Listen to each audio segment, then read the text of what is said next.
You walk into any electronics store today and you're surrounded, wall to wall, screen after screen, each one brighter than the last, each one promising something better.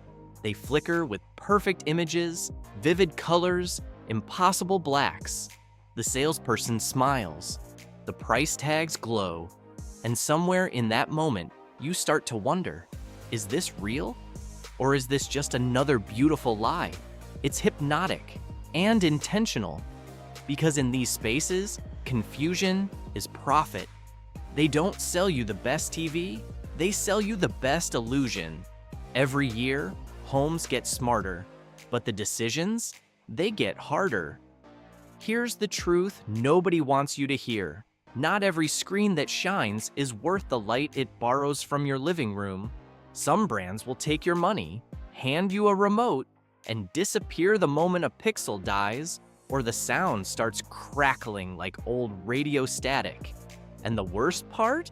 You won't know until it's too late, until the warranty expires, until the return window closes, until you're sitting there in the dark, alone with a panel that cost you more than it ever gave back. This isn't a typical review. This isn't a list built to please advertisers or move units off shelves. This is about something deeper, something quieter. This is about the space between what they promise and what actually shows up in your living room. About the difference between a product and a presence. Because a TV isn't just a device. It's where your daughter watches her cartoons on Saturday mornings, still in her pajamas, legs folded under a blanket. It's where you and your partner sit in silence after a long day, too tired to talk, but not too tired to be together. It's the glow that fills the room when the lights go out and the world shrinks down to just you and the story on the screen. So, yeah, it matters. It matters which brand you trust. It matters whether that screen lasts 2 years or 10. It matters whether the blacks are true or washed out gray.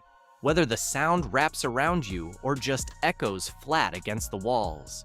And in 2025, with so many options, so many specs, so many empty promises, it's harder than ever to know who to believe.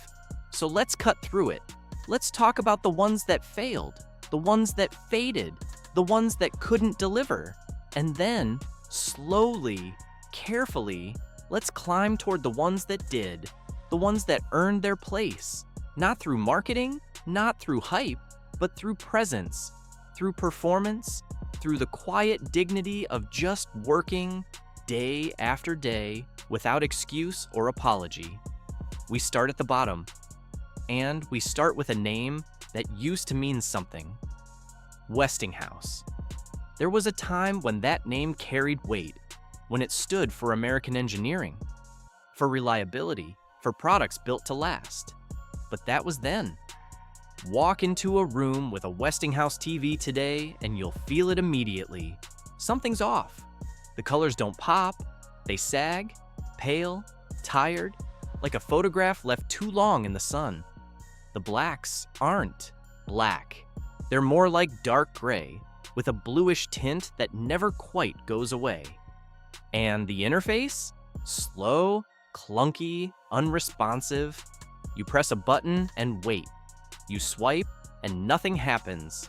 You try to connect your streaming device and suddenly you're dealing with errors that don't make sense, menus that lead nowhere, updates that never come.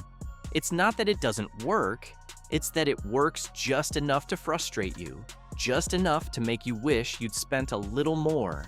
Just enough to remind you every single time you turn it on that you settled. And nobody wants to feel that way in their own home. User reviews echo the same story. Connectivity issues, firmware bugs, support that doesn't respond. And after a year, maybe 2, something breaks. A line appears down the center of the screen.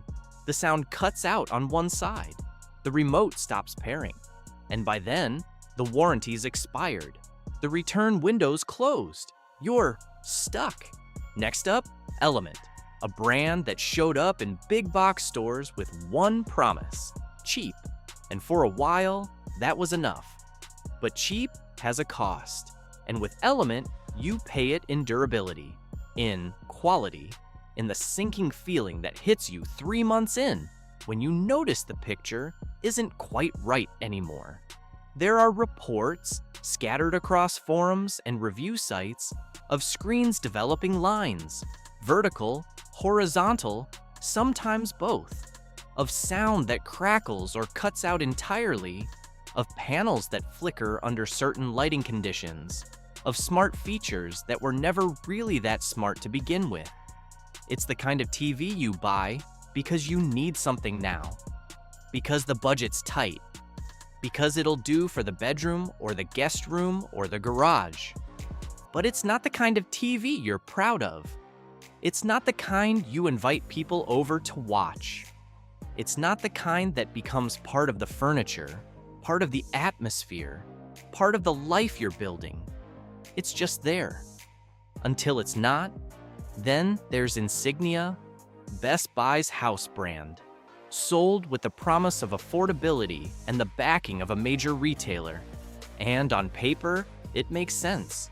Fire TV built in, decent size options, a price that doesn't make you wince.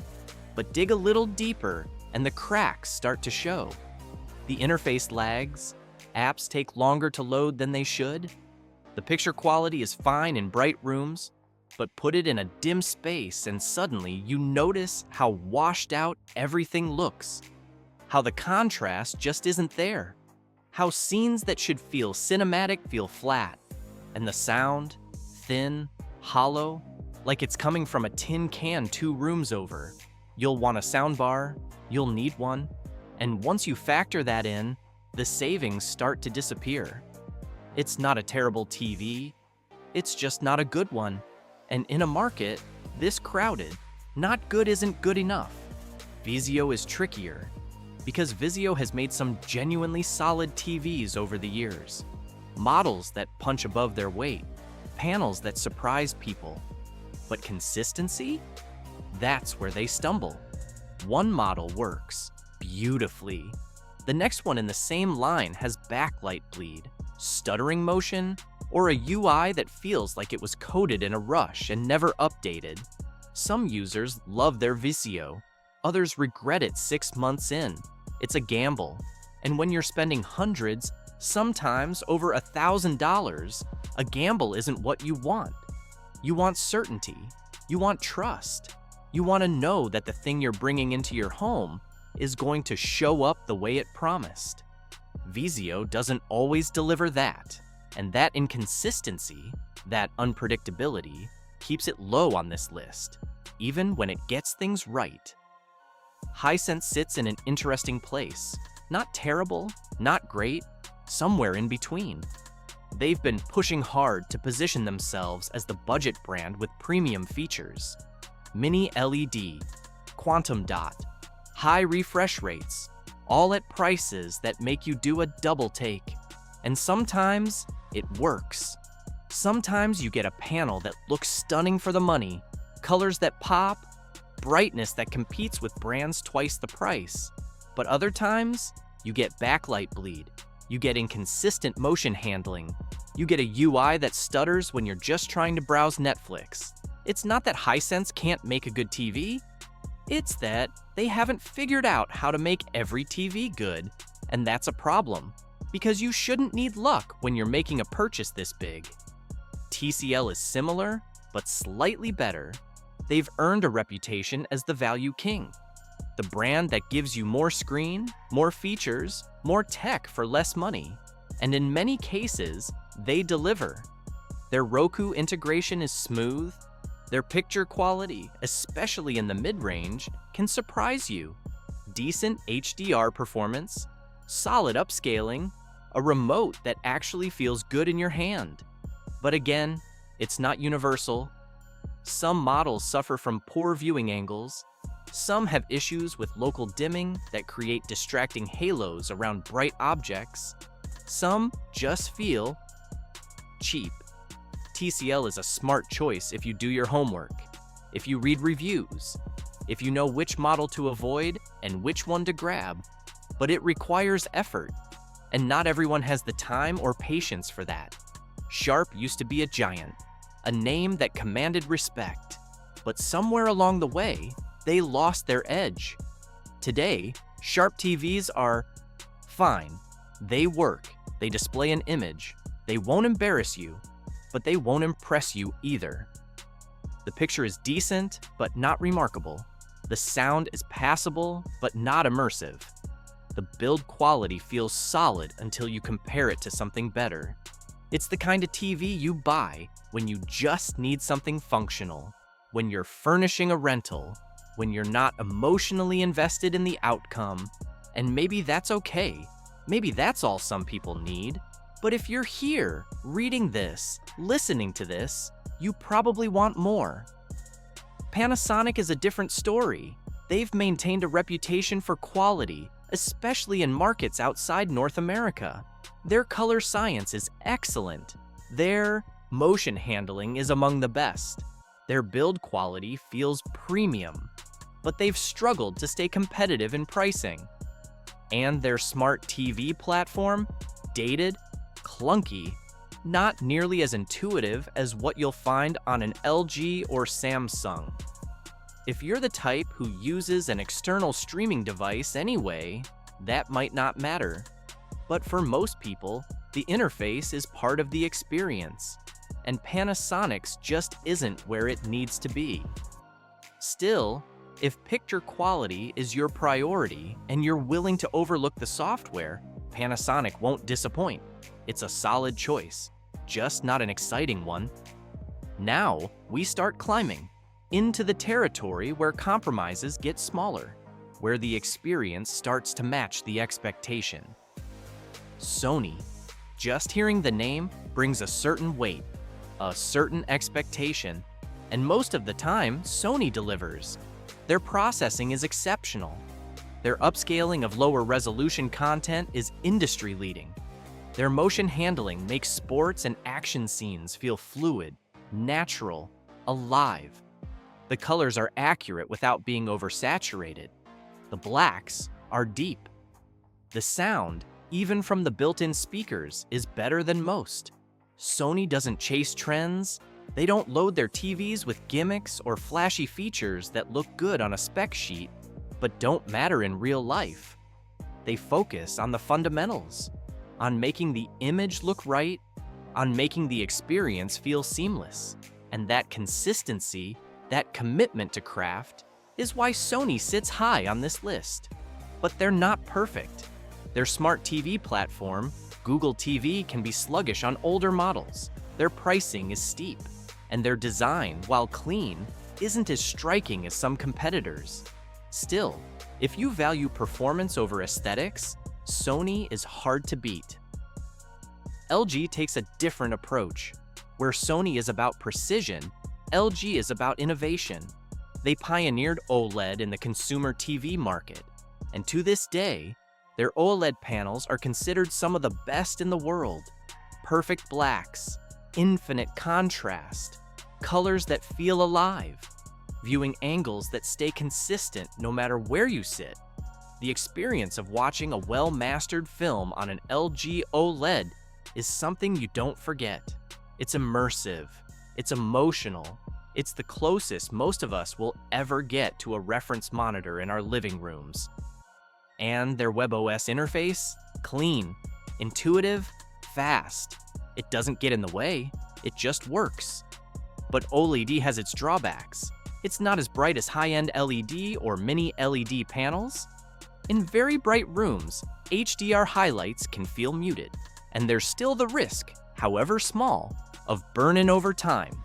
LG has done a lot to mitigate that risk, but it's still something to be aware of, especially if you watch a lot of content with static elements. For most people, though, LG OLED is the dream, the standard, the thing you aspire to own. And finally, Samsung, the brand that refuses to sit still, the brand that's always pushing, always iterating, always trying to redefine what a TV can be. Their QLED technology delivers brightness that OLED can't match. Their mini LED backlighting creates contrast that rivals it. Their gaming features, VRR, low input lag, HDMI 2.1, are best in class. The Tizen interface is polished, the design is sleek, the build quality feels premium. Samsung makes TVs that feel like the future, bright, bold, confident. They're not chasing perfection, they're chasing presence. And in most cases, they succeed, but they're not for everyone. Some purists find the colors too punchy, too saturated. Some prefer the subtlety of OLED blacks over the brilliance of QLED highlights. And that's fine, because at this level, it's not about better or worse. It's about preference, about what moves you. So what should you buy? If your budget is tight, go TCL. Do your research. Pick the right model. You'll be surprised if you want reliability without breaking the bank. Sony, you're paying for consistency, for peace of mind. If you want the most cinematic experience, LG OLED. It's an investment, but it's one that pays you back every time you turn off the lights and press play. And if you want brightness, boldness, features that feel like they're from tomorrow, Samsung. It's a statement, and it delivers. But here's the real truth, the one that matters most. It was never about the brand. It was never about the specs. It was always about presence, about the moments that happen in front of that screen, about the memories that flicker to life in that glow. Choose wisely. Choose something that lasts, something that earns its place in your home. Before you go, hit that subscribe button, because we don't just review, we expose. From the hype to the hidden failures to the tricks brands hope you'll never question. So hit like, tap subscribe, and join thousands of smart shoppers who already know. Smart spending starts with asking smarter questions.